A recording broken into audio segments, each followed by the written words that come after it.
नमस्कार, वंदे मातरम। दोस्तों, स्वागत है आप सबका सैनिक पाठशाला में। आज के इस वीडियो में हम सभी पेंशनर्स और एम्प्लॉइज से जुड़े हुए कुछ महत्वपूर्ण जानकारियों को लेकर आया हूं, जैसे आप बोर्ड पर देख पा रहे हैं। तो चलिए दोस्तों, एक तरफ से एक एक जानकारी को प्राप्त करेंगे। तो इससे पहले वीडियो में आगे बढ़ने से पहले मेरा आप सबसे आग्रह है दोस्तों, सैनिक पाठशाला चैनल में अगर आप पहली बार विजिट कर रहे हैं या चैनल को अभी तक सब्सक्राइब नहीं किया है, तो चैनल के साथ जुड़े रहने के लिए, इसका हिस्सा बने रहने के लिए और आपसे जुड़ी हुई भरोसेमंद जानकारियों को पाते रहने के लिए चैनल को सब्सक्राइब जरूर करें। तो चलिए आगे बढ़ते हैं। एक तरफ से सबसे पहले दोस्तों, आप भी चेक करें अपना डेट ऑफ बर्थ, नहीं तो होगा नुकसान ओआरओपी एरियर में और एडिशनल पेंशन में। जी हां दोस्तों, पिछले दिनों जो 70 साल से ज्यादा उम्र वाले जितने पेंशनर्स हैं, उनको 30 जून 2023 तक ओआरओपी का एरियर मिल चुका है, जिनको भी लागू था। लेकिन आज भी ऐसे कई सारे पेंशनर्स हैं जो ऑन ग्राउंड में तो 70 साल से ऊपर के हैं, लेकिन उनके कागजात अपडेटेड नहीं है, यानी कि उनके स्पर्श में डाटा अपडेट नहीं है, सीपीपीसी में डाटा अपडेट नहीं है कि उनका 70 साल पूरा हो चुका है। तो इस तरीके से बहुत सारे पेंशनर्स हैं जिनको आज भी ओआरओपी का एरियर नहीं मिला है। और एडिशनल पेंशन मिलने के केस में भी ऐसा होता है कि 80 साल तो पूरा कर चुके हैं पेंशनर, लेकिन डाटा अपडेट ना होने की वजह से उनका एडिशनल पेंशन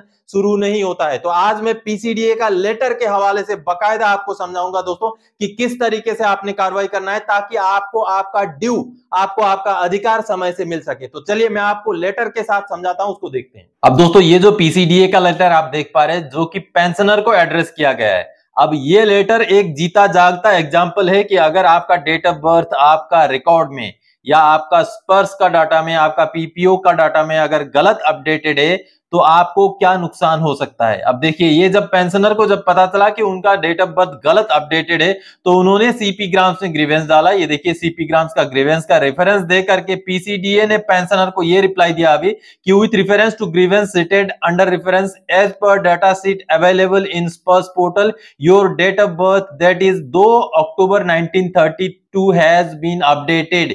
यानी कि उनका जो डेट ऑफ बर्थ है अभी अपडेट कर दिया गया है 2 October 1932 for start payment of additional pension. The matter has been referred to Sparsh technical team. यानी कि जो उनका डेट ऑफ बर्थ गलत था, जिसकी वजह से उनका एडिशनल पेंशन भी शुरू नहीं हो पा रहा था, तो अभी उनका डेट ऑफ बर्थ सही कर दिया गया और स्पर्श का टेक्निकल टीम को भेज दिया गया है, ताकि उनका जो एडिशनल पेंशन है वो शुरू किया जा सके। तो इस तरीके से आपको भी आपका डेट ऑफ बर्थ जरूर चेक करना है दोस्तों, क्योंकि डेट ऑफ बर्थ अगर चेक नहीं करेंगे, अगर गलत अपडेटेड है, तो आपको एडिशनल पेंशन के टाइम में भी और भी बहुत सारे फैसिलिटीज है, उनके समय में भी नुकसान हो सकता है। तो दोस्तों, आपका डेट ऑफ बर्थ अपडेटेड होना बहुत ज्यादा जरूरी है। आपका भी अगर अपडेटेड नहीं है तो यह कार्रवाई जरूर करें। चलिए आगे बढ़ते अगली जानकारी की ओर। सुप्रीम कोर्ट का आदेश, 1.5 करोड़ दे पूर्व सैनिक को आर्मी और एयरफोर्स मिलके।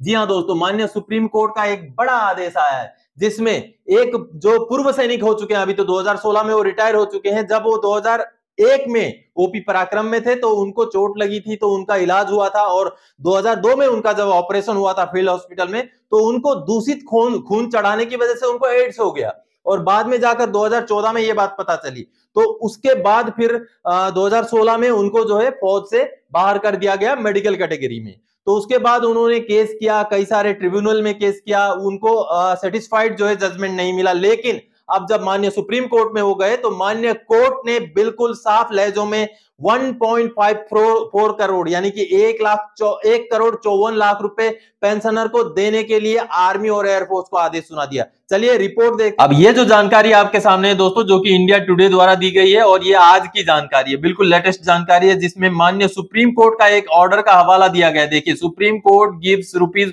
1.5 crore relief to Indian air force पर वेटरन। यानी कि दोस्तों, एयरफोर्स के एक वेटरन है जिनको 1.5 करोड़ रुपए कंपेंसेशन मुआवजा देने के लिए जो है माननीय सुप्रीम कोर्ट ने आदेश दे दिया, और होल्ड्स फोर्सेस गिल्टी। यानी कि जो फोर्सेस हैं, जो आर्मी और एयरफोर्स हैं, उनको दोषी मानते हुए माननीय सुप्रीम कोर्ट ने यह बोला है कि जो पूर्व सैनिक हैं वो 1.5 करोड़ 1,54,00,000 रुपए मुआवजे का वो जो है अधिकार रखते हैं। ऐसा आदेश माननीय कोर्ट ने दिया, और साथ ही साथ इसका भुगतान जो है 6 हफ्ते के अंदर अंदर करने के लिए बताया दोस्तों। तो दोस्तों, आप सबने देखा कि कहीं ना कहीं देर तो है, लेकिन अंधेर नहीं है, बशर्ते हमें हमारी लड़ाई जारी रखनी जरूरी है। चलिए आगे बढ़ते अगली जानकारी की ओर। अभी भी समय है, आपको पेंशन 100% मिल रहा है या 60% मिल रहा है, चेक करें। जी हां दोस्तों, ये सबके लिए बहुत महत्वपूर्ण जानकारी है, क्योंकि कई सारे हमारे पेंशनर्स हैं जिनका डेथ होने के बाद जब फैमिली पेंशन शुरू होता है तो उनको enhanced rate of family pension और normal rate of ordinary family pension के बारे में पता नहीं होता, और गलती से कई सारे ऐसे पेंशनर्स हैं जिनका सीधा इनहांस रेट में शुरू होने के बजाय ऑर्डिनरी रेट में, जो नॉर्मल रेट में शुरू हो जाता है, जिस वजह से उनको उनका हक नहीं मिल पाता।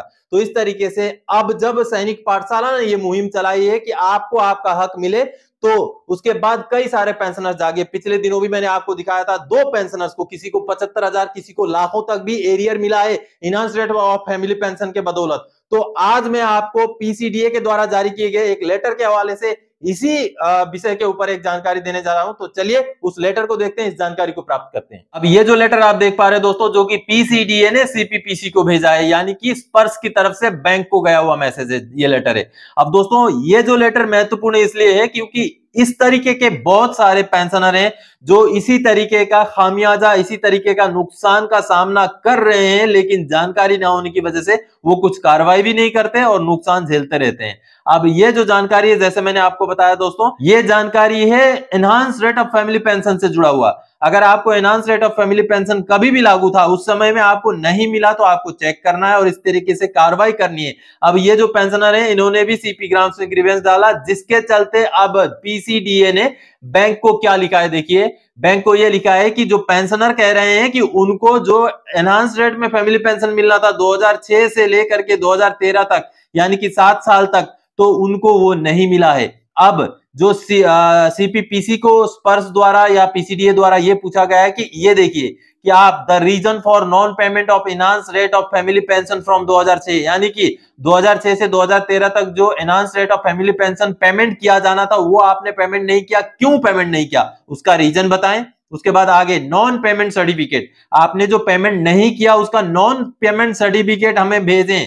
और तीसरी जो जानकारी मांगी गई है दोस्तों, due drawn statement of the said period, यानी कि उस समय में जो उनका ड्यू था और उनको क्या दिया गया, वो भी स्टेटमेंट बना के हमें भेजें, ताकि हम पेंशनर को, अगर उनको एनहांस रेट में लागू था, तो वो बकाया उनको पेमेंट कर सकें। इस तरीके का जो है लेटर पीसीडीए ने सीपीपीसी को भेजा है। और ऐसे बहुत सारे पेंशनर्स हैं दोस्तों जो इस तरीके का जो enhance rate of family pension जिनको लागू है, लेकिन वो जानकारी ना होने की वजह से क्या करना है वो पता ही नहीं है, तो वो लोग जो है ले नहीं पाते। तो इस तरीके से आपको भी कार्रवाई करना है। सीपी ग्राम्स में आपने पूरा डिटेल्स डाल करके जो है भेजना है, ताकि अगर आपको एनहांस रेट में लागू है, वो आज भी मिल सकता है, एरियर के रूप में मिल सकता है। कई सारे पेंशनर्स ले चुके हैं और सैनिक पाठशाला की ये मुहिम है दोस्तों कि आपके साथ गलत ना हो, आपका जो ड्यू है वो आपको मिल जाए।